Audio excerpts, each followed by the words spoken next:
आज मैं बात करने जा रही हूँ एक ऐसे इंपॉर्टेंट टूल या एबिलिटी के बारे में जो अगर आपकी लाइफ में है ना तो आपकी लाइफ में हर एक फील्ड में आप बेहतर करने वाले हो। चाहे जॉब हो, करियर हो, रिलेशनशिप हो, फैमिली हो, फ्रेंड्स हो, सबके साथ आपकी बॉन्डिंग अच्छी होगी।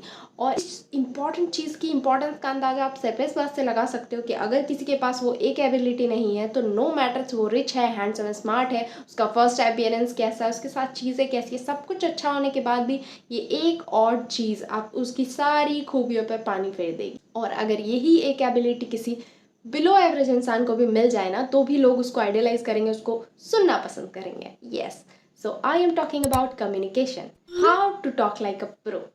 मैंने इसमें कुछ चीज़ें ऐसी इंक्लूड की है जो मैंने अपने लाइफ एक्सपीरियंस से सीखी है और कुछ चीज़ें इंक्लूड की है जो बाकी लोगों से देखकर मैंने कॉपी की है। मुझे देखकर आपको क्या लगता है? आप मुझे देखो पहले, आपको लगता होगा कि शायद मैं नेचुरली इस तरीके से बात कर रही हूँ। ऐसा नहीं है, ये चीज़ें एक्वायर्ड है। मेरा भी एक टाइम था जब मैं रेस्टोरेंट में वेटर से ऑर्डर करने के लिए मैं अपना मेन्यू किसी की तरह बढ़ा दिया करती थी और it was that difficult. Specially जब आजकल के टाइम पे हर कोई इंट्रोवर्ट है, उनको कैमरे के सामने आके फेस करना बहुत डिफ़िकल्ट लगता है। इवन मेरे पास कितने मैसेजेस आते हैं मेरे सब्सक्राइबर्स का, मेरे प्यारे लोगों का, कि हम यूट्यूब चैनल तो स्टार्ट करना चाहते हैं बट हमें कैमरा फेस करने में प्रॉब्लम होती है, या फिर हम यूट्यूब चैनल स्टार्ट कर चुके हैं बट स्टिल हम कैमरा फेस नहीं कर पाते, और बहुत बार वीडियोस में लो कॉन्फिडेंस शो हो जाता है जिसकी वजह से बहुत प्रॉब्लम्स होती है। तो ये 5-6 टिप्स मैं जो अभी आपको दूंगी ना, ये चीज़ आपको बहुत हेल्प करने वाली है। सो बिना टाइम वेस्ट किए चलो स्टार्ट करते हैं। सबसे पहली टिप है, practice doesn't makes you perfect. Yes, practice might make you perfect in so many field, but ज़रूरी नहीं कि कम्युनिकेशन में भी आपको प्रैक्टिस उतनी ही हेल्प करे। क्यों? क्योंकि हमेशा से आप प्रैक्टिस ही तो कर रहे हो। बोलने की प्रैक्टिस कौन करता है? हर रोज़ हम बोलने की प्रैक्टिस कर रहे हैं। हम पहले से बचपन से बोलते आ रहे हैं। पहली बार जब बोलना स्टार्ट किया था तब से लेके आज तक बोलते आ रहे हैं। और तब भी अगर मुझे लगता है कि मेरे अंदर वो कम्युनिकेशन वाली एबिलिटी नहीं आ रही है तो प्रैक्टिस ने तो पक्का हेल्प नहीं किया है, राइट? तो फिर प्रैक्टिस कैसे हेल्प कर सकती है? प्रैक्टिस हमारी तब हेल्प करेगी जब हम एक राइट डायरेक्शन में प्रैक्टिस करेंगे। जैसे कि आपने नोटिस किया होगा, हम किसी को मैसेज करते हैं ना तो हम बहुत अच्छे मैसेजेस लिख लेते हैं। स्टोरी पे हमें कुछ लिखना है, लिख के डालना है, बहुत अच्छा लिखते हैं। एक मैसेज लिखना है, एक बड़ा सा ब्लॉग लिखना है तो हम बहुत अच्छे से लिखेंगे। बट यही चीज़ें अगर हमें बोलनी है तो ऑन कैमरा, ऑफ कैमरा, किसी के सामने कन्वे करने में, बात करने में हम पीछे हट जाते हैं, या फिर हम साउंड करते हैं बिल्कुल डम जैसे। फिर ऐसा कैसे हो जाता है कि एक ही इंसान की दो तरह की कैपेबिलिटी सामने आती है? वो इसलिए होता है क्योंकि हमने प्रैक्टिस राइट डायरेक्शन में नहीं की है। जब हम लिखते हैं कोई मैसेज तो हम उसको सोच समझ के लिखते हैं और एक फैक्चुअल डेटा के फॉर्म में लिखते हैं। अब बोलने के तो पैसे लगते नहीं हैं, तो जब हम बोलना शुरू करते हैं तो यापिंग की तरह बोलते जाते हैं और बहुत बार बिना सोचे जो मन में आता है बोल देते हैं। इवन हम इंटरव्यूज़ में कितनी बार कितनी चीज़ें बोल देते हैं जो बाहर आके हम सोचते हैं यार ये तो नहीं बोलना चाहिए था, दिस बिकम्स अनप्रोफेशनल। तो आपको ना एक बोलने में एक चीज़ का ध्यान रखना होगा कि जब भी हम बोलते हैं इसको लिखने की तरह बोलना है। इसको हमेशा सोच समझ के, कुछ चीज़ें सोच समझ के बोलनी है, हर चीज़ नहीं बोलनी है। जो चीज़ आपको लगती है कि ये वर्थ इट है वही चीज़ें आपको बोलनी है। कम बोलने का एक अलग ही एडवांटेज है जो कम्युनिकेशन में बहुत हेल्प करता है। दूसरा, अब कम बोलेंगे तो करेंगे क्या? कम्युनिकेशन होगा कैसे? Learn to ask question and stay patient. तो पेशेंट रह के क्या फ़ायदा होगा? पेशेंट रह के यह फ़ायदा होगा कि अगर आप एक कंपनी में काम करते हो और आप अपने क्लाइंट से पूछते हो कोई चीज़ कि आपको क्या चाहिए, वो आपको रिक्वायरमेंट पूरे ढंग से बताता है, शौकीन से 10 मिनट बैठ के अब आप उसकी सुन लेते हो तो वो आपको काम दे देगा। Definitely I am telling you, ये सबसे ज़्यादा वर्क करता है कॉपी राइटिंग में, पिच करने के लिए क्लाइंट्स को। आपने देखा होगा ज़ोमैटो के पोस्टर्स होते हैं, वहाँ पे उनका जो कॉपी राइटिंग कम्युनिकेशन है ना वही बहुत हेल्प करता है उनको। क्यों? क्योंकि वो ना एक तरह से आपकी रिक्वायरमेंट को आपके लिए वैल्यूएबल बनने की कोशिश करते हैं कि अरे आपने खाना नहीं खाया, चलो खाना खा लो, आपने ये चीज़ें नहीं खाई, आपने ये ट्राई नहीं किया। तो ये आपको वैल्यू प्रोवाइड करना है दूसरे की लाइफ में, ठीक है? हमेशा अपने बारे में बोलते बोलते रहने से ना आप इंटाइटल साउंड करोगे किसी, आपको कम्युनिकेशन के टर्म्स में ये बिल्कुल हेल्प नहीं करेगा। फॉर एग्जाम्पल, जब डॉक्टर के पास जाते हो ना तो आपके पास कितने ही अच्छे डॉक्टर्स हों, बट मोस्ट पॉपुलर डॉक्टर्स की कैटेगरीज में वो आते हैं ज़्यादातर लोगों में जो कॉमन होते हैं। कॉमन का मतलब ये है कि जब आप वहाँ जाते हो तो डॉक्टर आपकी बात सुनता है, वो 5 मिनट से ज़्यादा आपको वैसे भी नहीं देते हैं, बट उस 5 मिनट में अगर 3 मिनट वो आपकी बात भी सुन लेते हैं तो आपको ऐसा फील होता है कि आपको कोई सुन रहा है, दे यू फील हर्ड। और जब हर्ड फील होता है तो आप घर आके उसके परमानेंट कस्टमर बन जाते हो और वापस से आप उनके बारे में 10 बार बातें कहोगे कि हाँ ये डॉक्टर तो बहुत बढ़िया आदमी है। इसके बाद हम आते हैं पॉजिटिव एनर्जी में।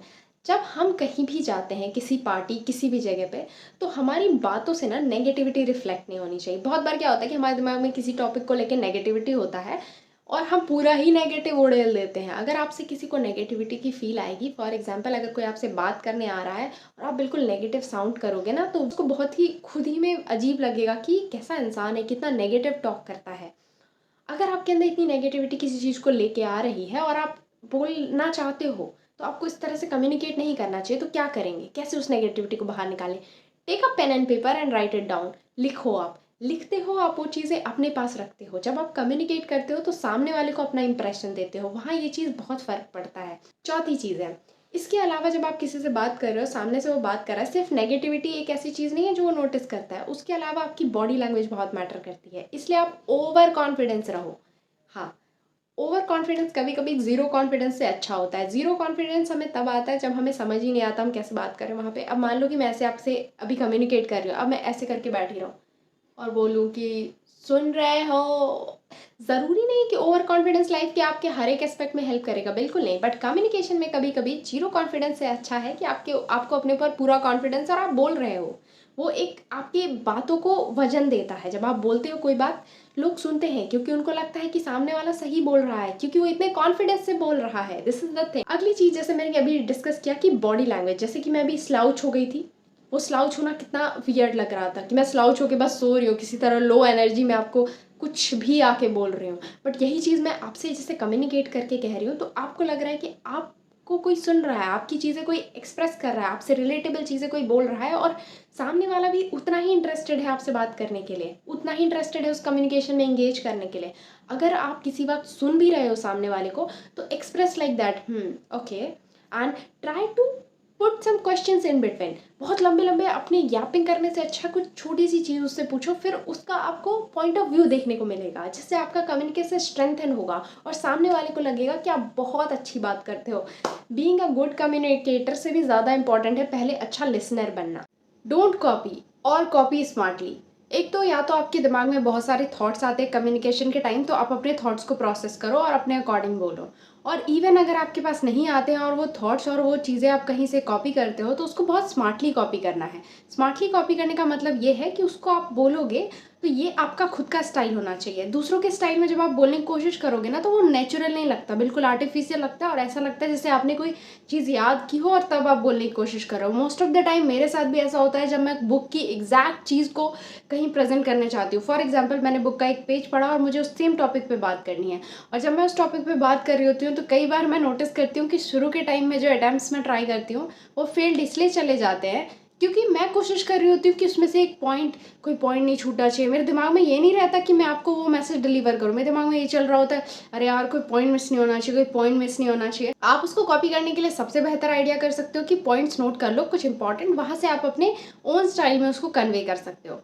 लास्ट थिंग इज कि आप यूज़र फ्रेंडली एग्जाम्पल्स यूज़ करो। जब आप बात कर रहे होते हो ना एक लंबे से डिस्क्रिप्शन पे, तो ये बहुत बार बोरिंग हो जाएगा, क्योंकि अगर मैंने आपको अभी तक में इतने सारे एग्जाम्पल कॉपी का, फ़ोन का भी मैंने बताया, बुक से चीज़ें लेने का, ये सारे एग्जाम्पल्स नहीं दिए होते तो आप मेरा पूरा कन्वर्सेशन सुन भी नहीं पाते। ये इतना बोरिंग हो जाता है। जब हम एग्जाम्पल्स देते हैं तो लोग उससे रिलेट कर पाते हैं। तो आप कोशिश करो कि जब आप कम्युनिकेट करो तो उन चीज़ों में आप एग्जाम्पल्स को इंक्लूड करो, ताकि सामने वाले को समझने में आसानी हो और वो आपसे ज़्यादा से ज़्यादा रिलेट कर पाए और आपकी कम्युनिकेशन इफेक्टिव लगे। एंड नाउ मैंने अपनी लाइफ की जितनी भी चीज़ें मुझे लगी इंपॉर्टेंट मैंने आपको बता दी। ये सारी चीज़ें उतनी ही इंपॉर्टेंट है। जब आप यूट्यूब स्टार्ट करते हो या फिर कहीं भी किसी से बात करते हो तो आपको इन चीज़ों का ध्यान रखना है। आपको ज़्यादा नहीं बोलना है, एक 90 तुले दिमाग से सोच समझ के चीज़ें प्रेजेंट करनी है, उनसे क्वेश्चन, उनका पॉइंट ऑफ व्यू लेना है। एक गुड कम्युनिकेटर होने के लिए एक गुड लिसनर बनना है, कॉन्फिडेंस के साथ चीज़ें बोलनी है, बॉडी लैंग्वेज मेंटेन करना है। ये सारे मैंने समराइज कर दिए अभी। नाउ आई होप कि आप लोग भी एक अच्छे यूट्यूबर बनोगे और चीज़ें आप भी एक्सप्रेस कर पाओगे, एंड आई होप ये आपको कॉन्फिडेंस प्रोवाइड करे जब आप वीडियोज़ बनाओ मेरी तरह। And I wish you all the best, lots of love.